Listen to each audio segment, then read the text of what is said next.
अगर सारा ठेका केजरीवाल का था इन 10 सालों के अंदर, आपका कोई लेना देना नहीं था, और अगर था तो दिल्ली की जनता को बताइए 10 सालों में बीजेपी ने क्या किया। 5 काम, सिर्फ 5। सबका ऑडियो नीचे रहेगा, बताइए। दिल्ली के लिए अच्छा चलिए 4 काम जो सिर्फ दिल्ली की जनता के लिए किया आपने। चलिए 3 काम। अच्छा चलिए 2 काम बताइए, 2 काम जो दिल्ली की जनता के लिए आपने 10 साल में किया। चलिए 1 काम बताइए। मतलब आप नहीं बताएंगे। यमुना को साफ करने का ठेका केजरीवाल का था, तो फिर गंगा को साफ करने का ठेका किसके पास था? आप बताइए। जनता बेवकूफ है कि जनता बहुत समझदार है। जनता बिल्कुल बेवकूफ नहीं है, बहुत समझदार है। उसका नतीजा बताएगा आपको। जनता कतई बेवकूफ, जनता अच्छे से जानती है। हाँ, अब जनता की बात करते हैं। आपने बहुत अच्छी बात कही। मैं एक बात जानना चाह रहा हूं, ये जब से चुनाव का बिगुल बचा है तब से कभी गाली आ जाती है कि भाई, मतलब जो शब्द, वो तो भिदोड़ी जी चलो ठीक है, वो संसद में अपनी कला दिखा चुके हैं, उसके लिए तो कभी नोट बांटने वाली बात आ जाती है। नहीं मुस्कुराइए मत अनीता मैडम, बहुत गंभीर सवाल है, जरा ध्यान दीजिएगा। फिर शीश महल की बात आ जाती है। सीएजी की रिपोर्ट जो टेबल नहीं हुई है, आपके नेता यूं लहराते हुए दिखाते हैं कि देखिए सीएजी की रिपोर्ट, और वीडियो जहां पर शीश महल तैयार हुआ वो वीडियो अंदर तक चला जाता है। ठीक है, आप सरकार बना रहे हो, आपके मुताबिक अगर सारा ठेका केजरीवाल का था इन 10 सालों के अंदर, आपका कोई लेना देना नहीं था, और अगर था तो दिल्ली की जनता को बताइए 10 सालों में बीजेपी ने क्या किया।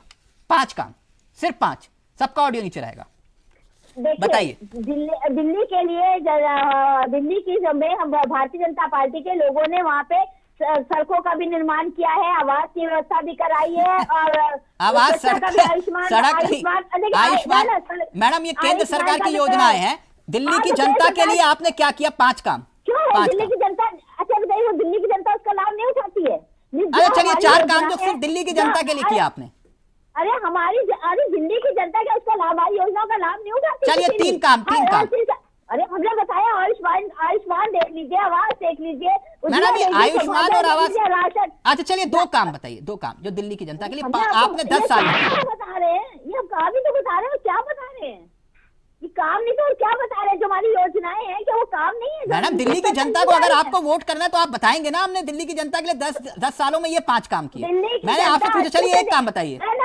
दिल्ली की जनता अच्छे से देख रही है कि पूरे देश में कितना काम हो रहा है। मैडम आप पिछले 10 दिनों से तो यही कह रहे हैं कि वो गाली दे रहा है, वो शीश महल तैयार कर रहा है, सीएजी की रिपोर्ट है। मुद्दा कहाँ है दिल्ली की जनता का? मैं ये पूछ रहा हूँ। दिल्ली की जनता वो सारे बुरे मुद्दों को अच्छे से समझती है कि 10 साल अच्छा, अपने आप समझ, मतलब आप नहीं बताएंगे। यमुना को साफ करने का ठेका केजरीवाल का था, तो फिर गंगा को साफ करने का ठेका किसके पास था?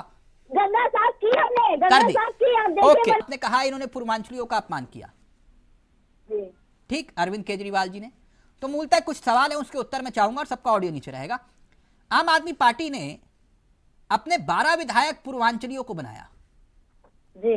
दिल्ली के चुनाव में 14 टिकट उन्होंने पूर्वांचल के चेहरों को दिए। पूर्वांचलियों को मंत्री बनाया, सांसद बनाया और विधायक भी बनाया। तो फिर यह अपमान कैसे किया? आपने कितने पूर्वांचल के चेहरों को टिकट दिया? देखिए उनके दिल में क्या, ये तो देखिए। हमने तो सीधी सी बात है, हम तो हमारे लिए सबका साथ, सबका विकास, सबका विश्वास यही है। सबका विश्वास है ना?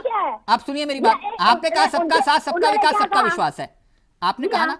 तो आप ये बताइए कि यूपी में, छोड़ दीजिए उत्तराखंड, छोड़ दीजिए यूपी, अभी हरियाणा और महाराष्ट्र में भी चुनाव हुए। अच्छा, यूपी में कितने मुसलमानों को आपने टिकट दिया? देखिए ऐसा तो है नहीं कि मुसलमान हम मंत्री नहीं बनाए, मुसलमानों को मंत्री भी बनाए। मंत्री मैं पूछ रहा हूँ विधानसभा चुनाव में कितने मुसलमानों को टिकट दिया?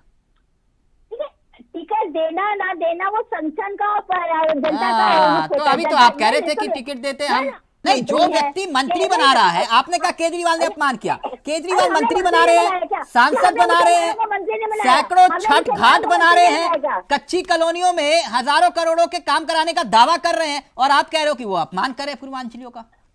बिल्कुल। अच्छा ये बताइए, कोरोना काल में उन्होंने क्यों भगाया वहां से यूपी? तो फिर ये सांसद, मंत्री और विधायक क्यों बना रहे हैं पूर्वांचलियों को? नहीं, क्यों भगाया उन्होंने?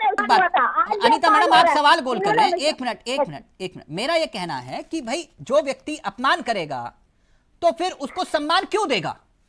अगर वो पूर्वांचलियों का अपमान कर रहे हैं तो पूर्वांचलियों को ही मंत्री बना रहे हैं, विधायक बना रहे हैं, सांसद बना रहे हैं, तो फिर ऐसा क्यों? देखिए उनके मन में क्या है वो बाहर आ गया है। वोटों की वजह से उन्होंने उनको खड़ा कर दिया, आ गई ना, दिल की बात जुबान पे आ गई ना उनके। अभी साबित हो जाएगा, ऐसा मैं तो तो कह है रहा हूं अभी नहीं। दिल की जुबान बात जो है जुबान पर आ ही जाए, अभी साबित हो जाएगा कि आप कह रहे हैं ना कि नहीं देखिए भाई हम जो है सबसे बड़े पूर्वांचलियों के हितैषी हैं। ये आम आदमी पार्टी के 12 विधायक है पूर्वांचल के कुल मिला के। आप इस मंच से एक दरख्वास्त करिए पार्टी आला कमान से, बोलिए इनके 12 हैं, इस बार 14 टिकट दो पूर्वांचलियों को, बोल दीजिए कैसी रही? देखिए हमारे, नहीं आप मेरी बात सुनिए, पूर्वांचल को नहीं आप बोलिए, अपील करिए ना, अपील तो कर सकते हैं। नहीं अपील क्या, अरे हमारी तो संसद खुद ही देखता है, हमारा संसद किसी व्यक्ति का नहीं है, ये संसद सबका है। यही अभी है तो कि आप कह रहे थे कि लोकतंत्र पूर्वांचलियों के व्यवस्था लिए है। बिल्कुल नहीं, सम्मान है, हाँ, तो फिर कर दीजिए अपील यहाँ से कि पार्टी आला कमान से अपील है कि 14 टिकट दो, इनसे हमारा ज्यादा। पूर्वांचल के लिए भी है, हमारा पश्चिमांचल के लिए भी है, हमारा उत्तरांचल के लिए भी, हमारा सबके लिए अनीता समान मैडम है। आप खेल खेल रहे हैं आप। ना गेम नहीं खेल, हम सीधे सीधे बता नहीं, रहे तो हैं कि अपील कर हमारे दीजिए ना। संसद ना एक ही बताइए, तेल लेते हैं, अपील करने में क्या जा रहा है मैडम, पूर्वांचलियों के सम्मान की बात है, 14 टिकट दीजिए उनको।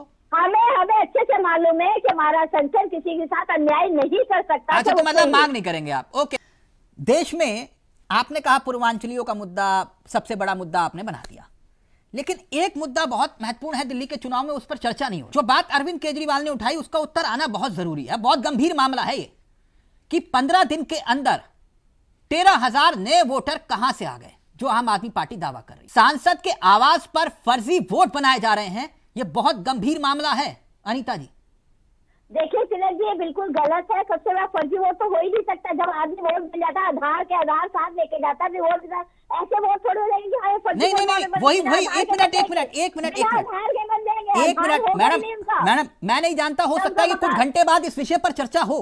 जो बहुत गंभीर मसला है कि नई दिल्ली विधानसभा है और कुल 1 लाख वोट हैं। ये मेरी बात समझिएगा, 1 लाख वोट हैं और इन 15-20 दिनों में 13,000 वोट बनवाने के लिए एप्लीकेशन आई है। अगर इस तरह से एक मिनट आरोप ये है कि अगर इस तरह से वोट, मैडम एक मिनट सवाल ले लीजिए ना, 13,000 नए वोटर बनवाने की एप्लीकेशन, अगर ये आरोप वाकई में अगर इसका आधार है तो बहुत गंभीर मामला है कि ये फर्जी वोटिंग का कोशिश है। ऐसे कौन चला जाएगा वोट देने के लिए? ये तो आप जानते हैं पूरे देश में ऐसा होता है। नहीं एक मिनट वो वही तो कह रहे हैं मैडम, वही कह रहे हैं 1 लाख वोटर हैं और वहां 13,000 नई एप्लीकेशन आ जाती हैं। और दूसरी तरफ आपके ही नेता, बीजेपी के नेता, वो 1100 रुपए बांट रहे थे ना, तो वो पैसा कहां से आया? क्या ये मुद्दा नहीं है? देखिए ये मुद्दा बिल्कुल नहीं है। सबसे बड़ी बात है जो वोट एप्लीकेशन, जागरूकता भी है। जागरूकता में ऐसा हर अच्छा ये जागरूकता है हर हाथ में कैमरा होता है, हर ऐसा मीडिया। अच्छा एक बात बताइए, बीजेपी के नेता प्रवेश वर्मा अगर आरोप जो लगा रहे हैं कि खुलेआम चद्दर बांट रहे हैं, चश्मे बांट रहे हैं, पैसे बांट रहे हैं, वोट खरीदने की कोशिश कर रहे हैं, चुनाव आयोग की तरफ से कोई कदम नहीं उठाया गया, जनता बेवकूफ है।